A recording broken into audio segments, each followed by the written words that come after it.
बातमीपत्राच्या सुरुवातीला एक अतिशय महत्त्वाची बातमी। संपूर्ण राज्यात पावसाचा जोर वाढण्याचा अंदाज हवामान खात्याने व्यक्त केलेला आहे।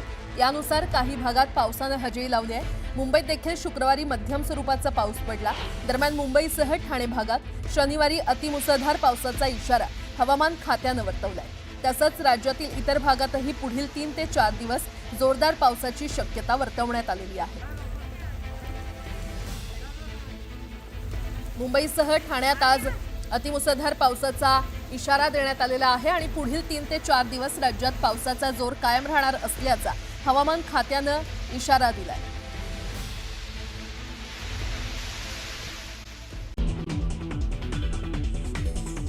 महाराष्ट्राच्या हितासाठी राज ठाकरेंनी युतीचा प्रस्ताव द्यावा। शिवसेना उबाठाचे नेते भास्कर जाधव यांचं मनसेला आवाहन, तर फडणवीस राज ठाकरे भेटीवरही जाधवांचा टोला। बच्चू कडूंच्या आंदोलनाचा आज 7वा दिवस। बावनकुळेंसोबत चर्चेनंतरही बच्चू कडू अन्नत्याग आंदोलनावर ठाम।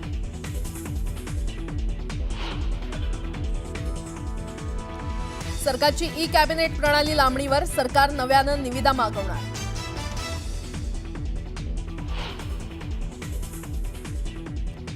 धावत्या लोकलमध्ये चढताना फलाटाच्या फटीत अडकून प्रवाशाचा मृत्यू। घाटकोपर रेल्वे स्थानकातील घटना, मध्य रेल्वेच्या वाहतुकीवर परिणाम।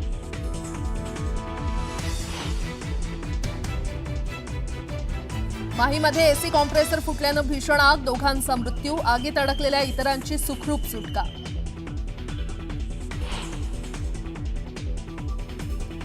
हॉर्न वाजवल्याचा वाद, अंबरनाथमध्ये भर रस्त्यात तलवारीनं हल्ला। हल्ल्याची घटना मोबाईल कॅमेऱ्यात कैद।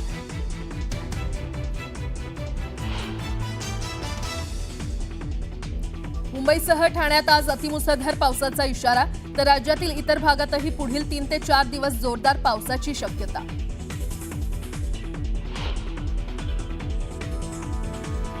पुण्यात मुसळधार पावसानं हडपसर, डेक्कन आणि सासवड रस्त्यावर पाणी। अचानक आलेल्या पावसानं पुण्यातील रस्ते जलमय, तर खेडला पावसानं झोडपलं। दापोलीतही दमदार हजेरी।